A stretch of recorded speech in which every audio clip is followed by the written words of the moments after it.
So, Amit, thank you again for joining us. Maybe we could start with a simple question, I think. What is it that Cactus Ventures Partners does? Yeah, so Cactus Venture Partners is a venture capital fund. We primarily invest in Series A, Series B kind of stage in companies. We like to call ourselves 1 to 10 investors. What we mean by 1 to 10 is uh, when 0 to 1 in our view is pure hustle, where the founder is trying to build the business model. It's entirely his passion that takes him from 0 to 1. 1 to 10 is when you really need to bring method to that madness. And that is where Cactus Venture Partners comes in. So we are a complementary team with uh, entrepreneurs, investors, and operational experts. So when you are stabilizing the company post 0 to 1 and getting ready for the next phase of growth, these people bring in the value for the entrepreneur along with capital, obviously. So that is the intent. The intent is to build scalable businesses, purpose driven, which are focused on financial success also. We try to back businesses which are purpose driven, scalable, and are motivated by financial success as well. So that is what we do. In addition to bringing in capital, there are certain levers that we bring for the entrepreneur for next phase of growth. So that is who primarily we are. Uh, One of the levers for us is expansion to the other markets. And one of the key markets in our view for the Indian businesses going forward is going to be MENA region, because there is cultural affinity. There is, it's a more homogeneous market. Uh, People understand each other. There is large expat population from India, and there is complementarity. So that is what we are trying to do. And other markets also, like US is one key markets where Indian businesses have done well. So we allow our portfolio companies to reach to the new markets. That is one of the levers that we're trying to do.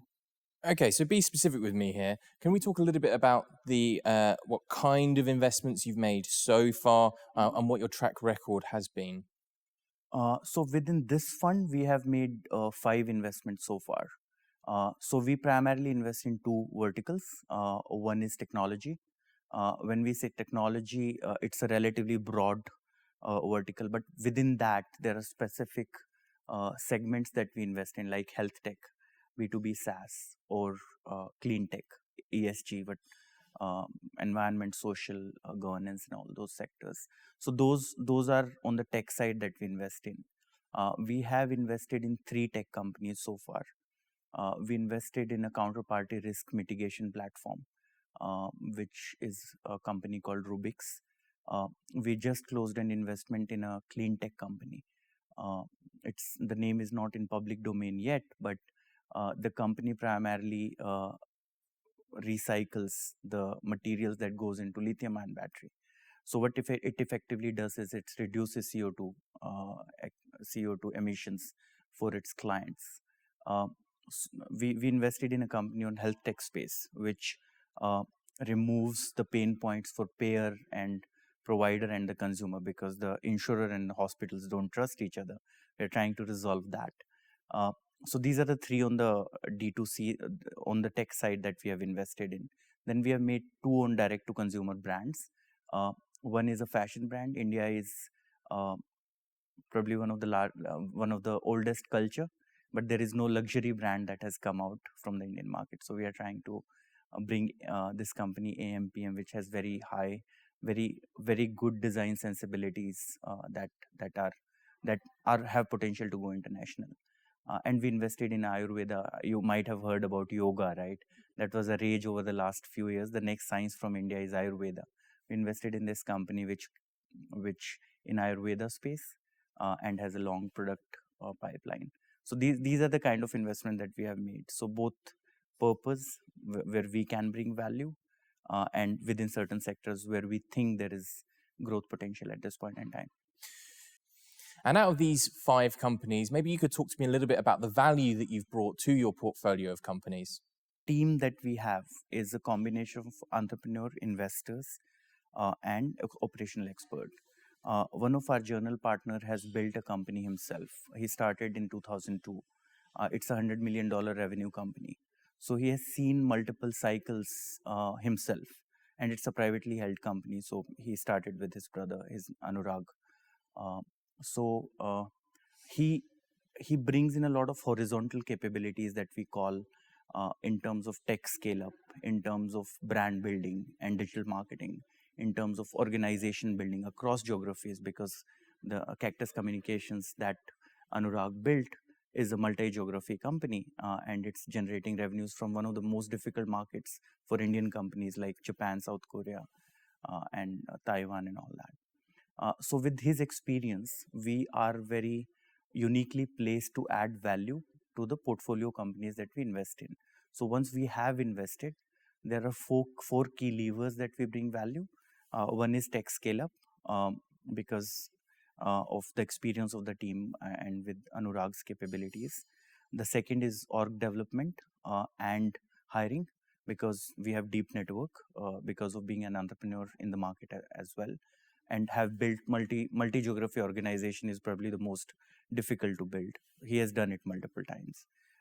Then brand building and digital marketing. These are horizontal capabilities, can be extrapolated from one market to another. And then the fourth one is international expansion. Uh, Anurag has worked across markets. I have worked in MENA region, in Saudi Arabia and China.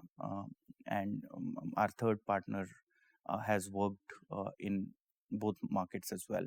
So with that, we bring a lot of value to these companies. While capital is available, they still want to reach out to us because of the additional value from a strategic standpoint that we bring to these companies. There's venture capital firms all over the world, and many of them in India as well. Maybe you could tell me a little bit about how you're differentiated from those companies and what makes you different. Yes, it is. So from a investee company perspective, uh, at least last year from for India has been amazing, right? We made more unicorns in 1 year than we had made so far. Uh, so capital was available. The founders have option to take capital from others, but it's more of a philosophical point. But and everybody has talked about it, right? Entrepreneurship is a lonely journey, and unless you have experienced it yourself, it's very hard to empathize.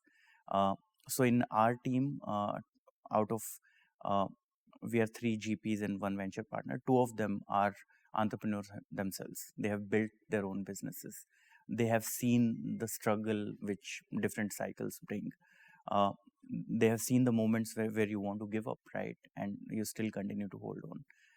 So they understand the viewpoint of the founder. And in addition to the hard factors that I just discussed, the 4 factors that we bring in, you want somebody who understands you as an entrepreneur, right? Provide you right guidance, provide you the governance structure, uh, knows what are the mistakes. There is a learning curve, right, when you build a business. So with our team, we bring that learning curve. We allow our companies not to make the mistakes that we have already made. So those kind of things is why founders love to work with us. Final question from me. We're here at Unite Dubai. The theme is all around unlocking new investment, new trade, new economics, building collaboration, building relationships. What are your thoughts on these themes? Why are you here in the Middle East for the Dubai version of the event, and how have you found it so far? We think there is, you see, there have been these shifts of technology from one market to another. First was probably from the US, it came to China, and Indian market, Europe, obviously.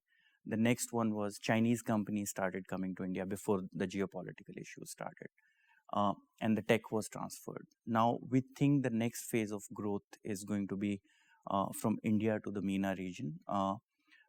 The talent that is available, the entrepreneurship uh, in both the markets is phenomenal.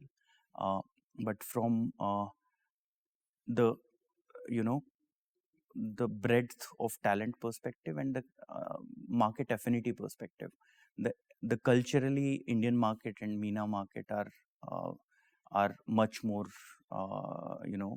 there is much more affinity to each other. And it's a homogeneous market, unlike some of the other markets. There are large expat populations, as I said earlier. So with that, the Indian entrepreneurs understand this market, and if there is a flow from the MENA market to Indian market, they want to explore. India is one of the largest markets, right? Explore the Indian market. There is a complementarity that is there. In addition to that, it's a huge market for Indian companies also. So the idea is to bring technology from Indian market to MENA region, and then there is cross pollination of talent, right? You might have seen that there are these different uh, from one company there are multiple founders coming in India, for example, it's say Flipkart. In China it was Alibaba or Tencent. An entire ecosystem gets built around one company sometimes. So that is the intent, is we bring talent, we bring entrepreneurship, uh, open regional offices for those companies, explore this market, in the process cross pollinate the talent, uh, and support the evolution of this ecosystem as well. And we want to be kind of catalyst from an India perspective for that. So that is the key intent.